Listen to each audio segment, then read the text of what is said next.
Marley já foi o império mais temido do mundo, dono de uma força militar absoluta, governava pela opressão, pela violência e pelo uso estratégico das maiores armas biológicas da história, os Titãs. Mas tudo mudou quando um único homem decidiu que não aceitaria mais viver de joelhos. Eren Yeager não só desafiou Marley, ele quebrou o mundo como nós conhecíamos. Hoje, no quadro A Visão Política, você vai entender como Marley se tornou uma superpotência global e por que estava fadada a ruir. Uma análise de geopolítica, filosofia e estratégia em Attack on Titan. Marley não nasceu como império. Antes de impor medo no mundo, Marley foi apenas mais uma nação entre tantas, escravizada, humilhada, reduzida a pó pelos Eldianos durante a Era de Ouro do Império de Eldia. Por séculos, os Eldianos, empunhando o poder avassalador dos novos titãs, dominaram o mundo com mãos de ferro. Povos foram apagados da história, culturas inteiras queimadas em nome da vontade de Ymir. Marley era um desses povos subjugados. Eles não tinham titãs, mas tinham memória. A dor da opressão ficou cravada no sangue de suas gerações. E quando o Império Eldiano entrou em colapso, num raro momento de fraqueza, de fragmentação interna, Marley viu a oportunidade e mordeu com toda a sua fúria. Não foi só uma revolta, foi um contra-ataque cirúrgico. Eles arquitetaram um plano com a ajuda de dissidentes eldianos e conseguiram o impossível. Capturaram 7 dos 9 titãs originais. Como? Com traição, astúcia e uma dose brutal de guerra suja. Eldianos que odiavam o próprio povo ajudaram Marley a subjugar os seus. Foi o nascimento da unidade de guerreiros,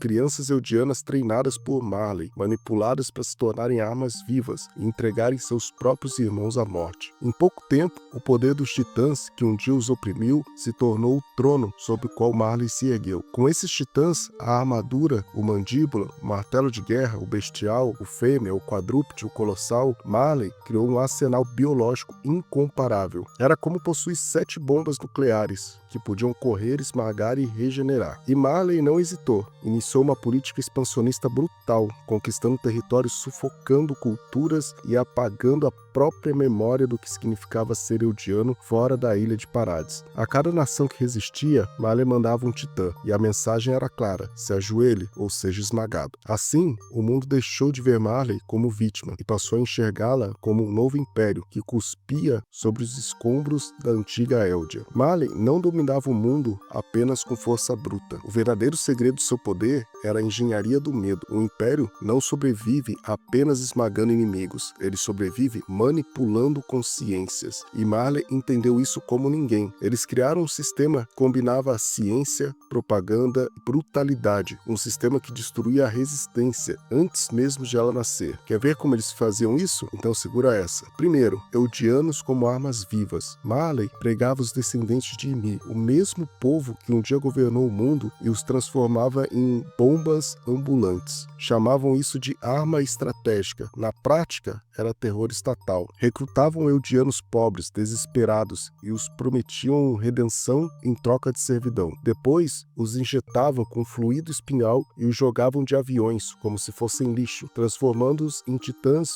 puros no ar, lançando caos sobre vilarejos inteiros. Imagine olhar para o céu e ver monstros caindo como meteoros. Isso não é só guerra, isso é terror psicológico em escala industrial. Segundo, a manipulação histórica total. Desde pequeno, os eldianos deixavam like e se inscreviam nesse canal, assim como você deveria fazer também, tá bom? Fazendo isso, você ajuda muito o canal a crescer. Então, deixa o teu like aí e se inscreve, tá bom? Vou esperar aí 3 segundinhos para você clicar em 2 botões. Foi. Então voltando aqui, a manipulação total da história. Desde pequeno, os eldianos eram ensinados que carregavam pecados de sangue, que seus ancestrais eram demônios, que o império de Eldia era um câncer que precisava ser espiado com culpa, dor e obediência. Marley reescreveu a história e plantou nas escolas, nos livros, nas ruas, que você é perigoso demais, apenas por existir. Os eldianos cresciam acreditando que só eram úteis se servissem Marley, como se fossem soldados armas ou mártires. O Império não controlava apenas seus corpos, eles controlavam sua mente e sua alma. Terceiro, campos de concentração modernos. Dentro das próprias cidades marleanas, os eldianos eram confinados em zonas muradas, guetos onde o sol mal entrava, controlados por soldados, vigiados por torres, marcados com braçadeiras, não podiam sair sem autorização, não podiam reagir e o pior, muitos aceitavam essa prisão como uma penitência moral. Marley os fez esquecer o que era dignidade. Isso não é só opressão, isso é ressocialização forçada, com base no medo e na culpa coletiva. Quarto, tecnocracia militar autoritária. No topo de tudo isso, Marley era governado não por reis, mas por generais e engenheiros de guerra. A elite política se resumia a uma tecnocracia militarista, que tomava decisões baseadas em eficiência bélica, não em justiça, democracia ou valores humanos. Eles criavam armas, doutrinavam crianças e invadiam territórios em nome de progresso e segurança. A mídia, um simples braço do governo. O povo, apenas uma multidão moldada pela propaganda. O Estado marleano era um organismo cuja única função era sobreviver esmagando qualquer ameaça real ou imaginada, e até mesmo fabricada. E assim, Marley conquistou o mundo, não apenas com titãs, mas com controle total da verdade. Eles dizimaram culturas, silenciaram vozes e converteram o povo inteiro em instrumentos de sua própria opressão. Se formos parar para pensar, a verdadeira arma de Marley nunca foi o Titã Colossal, né? A verdadeira arma de Marley foi o controle total da verdade. Foi a capacidade de fazer os outros acreditarem que não havia alternativa. No auge do seu poder, Marley não tinha concorrentes à altura. Nenhuma outra nação ousava confrontá-los diretamente porque ninguém podia competir com uma força titânica. Imagine, um titã blindado, um colossal, o bestial, fêmea, mandíbula, carroça e, enfim, essas criaturas eram como cabeças nucleares ambulantes, capazes de obliterar cidades e mudar os rumos da guerra. Só que tem um detalhe, Marley não percebeu que sua era de ouro estava com os dias contados. Você acha que a queda de Marley começou com o grito de guerra de Eren Yeager? Se só a resposta para isso for sim, então talvez você esteja olhando para o fim da história com os olhos da metade dela. A verdade é que o Império de Marley já estava ruindo antes mesmo de Eren fazer qualquer tipo de movimento. E por quê? Porque o mundo ao redor evoluiu e Marley ficou presa ao passado, como um império decadente que ainda confiava em suas espadas, enquanto os outros já empunhavam rifles automáticos. Durante muito tempo, o domínio de Marley se sustentou em uma vantagem esmagadora, os titãs, armas vivas, regenerativas, com poder destrutivo capaz de virar a maré de qualquer guerra. Mas como toda a tecnologia de guerra, ela também envelhece. Outras nações começaram a estudar o comportamento dos titãs. A ciência avançou. Como ela, nasceram as primeiras armas anti-titã. Artilharia de longo alcance, com projéteis de perfuração, canhões de precisão para acertar pontos vitais, armadilhas explosivas com gatilhos táticos e experimentos científicos para compreender, quem sabe, até neutralizar o poder dos titãs. E o mais assustador para Marley, essas armas estavam nascendo fora do seu controle. E entre os generais de Marley, Magath foi o único que conseguiu perceber que estava por vir. Ele entendeu que os titãs estavam se tornando obsoletos e sabia que se Marley não mudasse rápido, não teria futuro. É por isso que Magath apoiava medidas radicais, como por exemplo a captura do titã fundador a qualquer custo, antes que o mundo finalmente virasse a mesa. Ele não estava lutando apenas contra Eldia, ele estava lutando contra o tempo. Mas Marley demorou muito para reagir. Enquanto as nações modernizavam suas indústrias bélicas, Marley ainda confiava em tradições militares ultrapassadas. Pior, confiava em um sistema racialmente violento que estava minando sua própria legitimidade. Usavam eldianos como armas descartáveis, exploravam territórios ao invés de negociar com eles, subestimavam a inteligência e a resiliência de povos vizinhos. E esse erro foi fatal. O mundo já não temia mais Marley. Ele apenas aguardava o momento certo para derrubar esse gigante decadente, com ciência, coalizões diplomáticas e armas que não precisavam mais de maldições para vencer guerras. E então veio Eren Yeager. Quando Eren finalmente ataca Marley no Festival Internacional, ele não destrói um império saudável, ele acelera a queda de um império que já estava condenado. O barulho do martelo de Eren foi apenas o eco do que já estava rachado. E você já tinha parado para pensar nisso? Será que Eren destruiu Marley ou apenas acelerou o que era era inevitável. E comenta aqui, você acha que se Eren nunca tivesse se rebelado, Marley teria sobrevivido mais 10 anos ou teria sido vencido pelo próprio atraso? Bom, Marley acreditava que Paradis era só uma ilha de selvagens, um povo atrasado, sem cultura, sem organização, sem futuro, mas foi aí que cometeram um erro clássico da história da humanidade. Eles subestimaram o inimigo. E é um erro que é repetido até no nosso mundo aqui, né? No mundo real. Quantas vezes a gente não consegue perceber impérios que subestimaram povos que eles julgavam inferiores, né? Vou te dar um exemplo aí na história moderna, né? Lembra dos britânicos achando que poderiam esmagar as colônias americanas com facilidade durante a Revolução? Qual foi o resultado? Uma guerra humilhante, o nascimento de uma superpotência. O Império Russo, que subestimou os japoneses na Guerra Russo-Japonesa entre 1904 e 1905, achando que o Oriente não era páreo para a superioridade europeia. Conclusão, o Japão venceu, o czar perdeu o prestígio e a geopolítica do século XX mudou drasticamente. E claro, né, quando a França confiou demais na linha de Maginot, achando que os alemães jamais ultrapassariam suas defesas, e aconteceu o que aconteceu. A França caiu em semanas. E Marley cometeu esse mesmo erro histórico. Eles achavam que Paradis era fraca. Achavam que bastasse desembarcar com Reiner, Bertholdt e Yen, capturar o Titã fundador e voltar como heróis. Acreditavam que Eren era só mais um garoto, um obstáculo, um alvo, mas erraram. E erraram 2 vezes. Na primeira, porque subestimaram o novo Titã de ataque. Eren não era apenas um portador de Titã, ele era um símbolo do trauma de uma geração do ódio acumulado por 100 anos, do espírito de resistência contra a dominação cultural e política. E o mais perigoso, ele era alguém com convicção estratégica, disposto a fazer o que Marley sempre fez, destruir antes de ser destruídos. Eren se tornou aquilo que Marley mais temia, não porque nasceu assim, mas porque a própria nação de Marley moldou ele assim. O segundo erro é que eles subestimaram o poder do ressentimento de um povo. Esse é o erro moral de Marley. Eles acreditavam que podiam oprimir os eldianos por gerações, mantê-los em guetos, em campos de concentração, rotulá-los como os monstros, né? E que isso nunca teria consequências, mas tem. Sempre tem. Na vida real, pense no apartheid na África do Sul. O governo acreditava que poderia manter a supremacia branca para sempre, mas o povo resistiu, se organizou e lutou por décadas até derrubar o sistema.